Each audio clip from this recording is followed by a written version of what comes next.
Power 3 is accumulation, manipulation, distribution. Okay, that's the three components. The power aspect is if you understand those relationships on what the daily range is doing, the open on a day that's bearish, okay, the open and anything above it, that is accumulation of shorts. Now, it's not limited to just open and above. That's where smart money and people like myself and my students, that's where we're aiming to enter getting short. The open to the high, whatever that range is, you take that range and you subtract it from the opening price. That is your opening range. That's where your fair value gaps, that's where your stop raids are going to happen, that's where your optimal trade entry is going to happen. Every potential shorting candidate, every premium array will reside and form in the range between the open and its high. In other words, if you're watching price and you're bearish, the day opens up and then it rallies up. That's a Judas swing. The range from the opening price up to that high, that range is what you project below the opening price. When I say opening range, that's opening range. So what that does is gives me an area at which to bracket out how much leeway I can give the market when it starts to go below the opening price and still take a favorable entry. Because power 3 is I'm bearish, I'm expecting the market to open and rally above. If I can get something on short there, that's the ideal scenario. This is called close proximity entries. Having the opening range, when you're bearish, whatever the high is from the opening, project that down, your sell setups are going to form in that. That is accumulation of shorts. The manipulation is the initial rally up. That's the sucker play. That's typically the breakout artist thinking, oh, it's going to go higher. No, it only goes up just to go down. That's a fake run. Then it goes lower, creates the low of the day, and then closes near the low of the day. So between where the low of the day is and where it closes, that's distribution.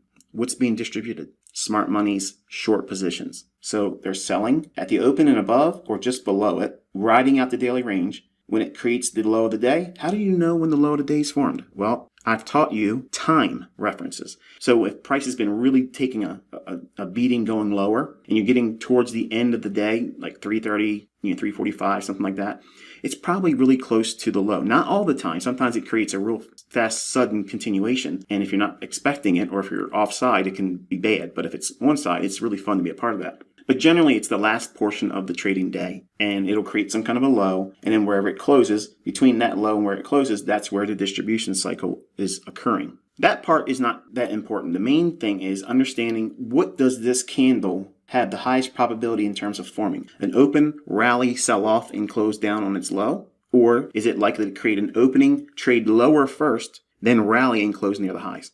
Is this daily range more likely to expand higher or lower than the opening price? That's it. That's all you have to do. That's the key to bias. Now, how do you know what the bias is going to be most likely? Not everyday bias. Most likely, what's the bias going to be? Well, let's go back to this low over here. It creates a swing low. That means a low with a higher low to the right of it and a higher low to the left of it. So it's three candles that make up a swing low. Once you get a swing low or a swing high and you have the proper context and you know what you're looking for, that's it. You go in and you start hunting it. Now watch what happens. We have a swing low form. The very next candle, we have an opening. It trades way down and then comes back up and closes right near the highs. Is that the opposite of this candle? Yeah, but it's got a whole lot of movement below the opening price. So something just took place down here after this swing low was formed. Did this candle or bar go lower than that one? No. The rallying up on this candle here and closing on the high, that supports this as a swing low because it didn't take out the lower low right here in the middle. The next day, we have a big washout from the opening, trading down, and then it closes on the high. So the next day, we're likely to go what? Into this area here. Isn't that a fair value gap? Sure it is. What's the daily bias likely to be? Bullish. So that means it's going to do the opposite of this. It's going to open near the low and then rally and expand higher. Will it close on the high? I don't know. It could, but I don't need it to. I only need it to open and start to rally and get up in this area here. That's an opportunity. That's a trade. Does it do it? Yes. But now, when we trade it up into this area, look what happens. Next day, you might be expecting an open rally, close high. It doesn't give you that. So that could be a day where you missed an opportunity or you took a loss. No problem. Next trading day here, what are we seeing? We're seeing the market retrace back down into this run. How far can it go down? Well, look at your high down to your low. Equilibrium. It's probably going to go below equilibrium. To do what? To offer the market a discount. The market does what? It goes down below it, provides a discount. Once it gets there, our mind, or we're thinking, it's going to be the opposite of this. It's going to be the open near the low and expand higher. That's power 3.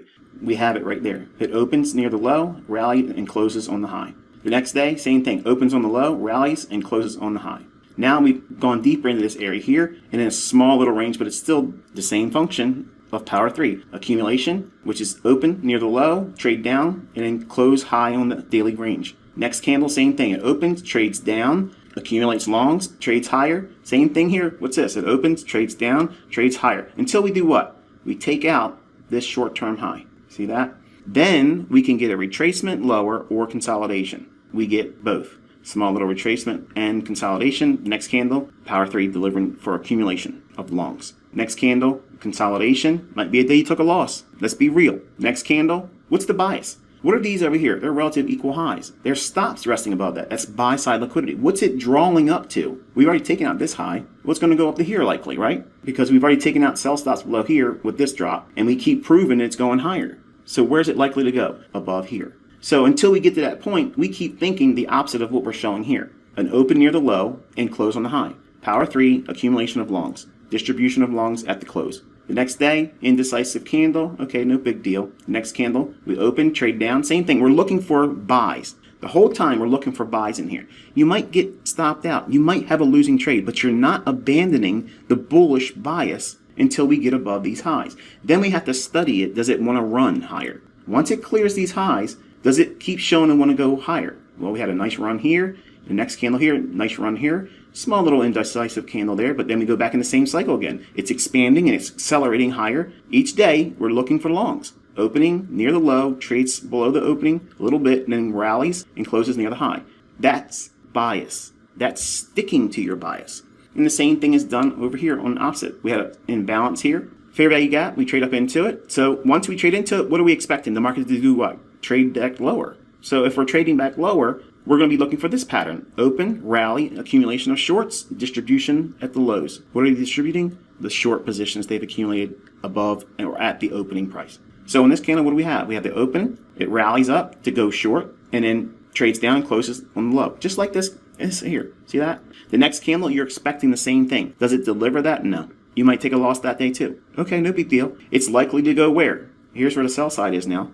Each candle, open, rally, close down on the low. Open, rally, close down on the low. Open way back into this one, and then still closes lower than the open, but still nice range down. Same thing here. Opens, rallies, sells off. Next candle opens, sells off. Then comes back and overlaps it, and now we have a potential key reversal. Then we have back and forth price action where you can probably get beat up. Imbalance, it trades up into that, and then we go into that area where we're at now.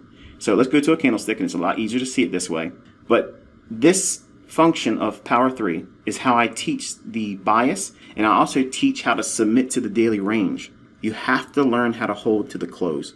Think about what I've taught you so far in this teaching for power 3. The accumulation, manipulation, and distribution cycle of the daily range. If we are trading near the high end of that fair value gap on the daily chart, that's what that level is, okay? When we just drop down to a lower time frame chart. So with this 15-minute time frame chart, the idea is we're expecting this power 3 formation where it's open, rally, create the high of the day, sell off, and close near the low. That's what we're looking for. Why would that bias be expected on this day? Because we worked the upper end of that fair value gap on the daily chart. Then we had multiple shifts in market structure bearishly when we already have a bearish bias on the daily chart anyway. So it gives you a high probability that this day is going to be a down close day.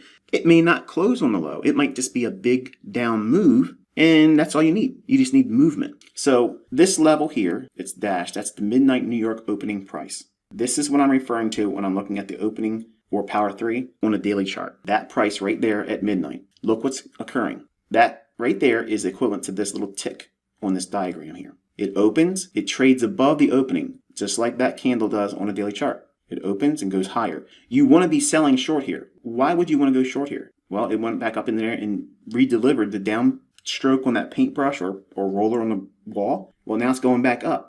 We're looking at the opening price here, and then we're expecting a sell to form. Well, here's that fair value gap. It rallies up into that. Isn't that a sell above the opening price? Yep. From that opening price to that high, that's the highest high. Take that range and subtract it from the opening price. That's about in this vicinity here, okay? Right in there. So what's occurring? Well, we have this sell here, then we have this sell here at the equities opening, and then we have this imbalance in here. So from this range high to that low, multiply that by 2 as a projection. In other words, whatever that low is to that high, that much lower you'll expect to see a short. And it forms right here.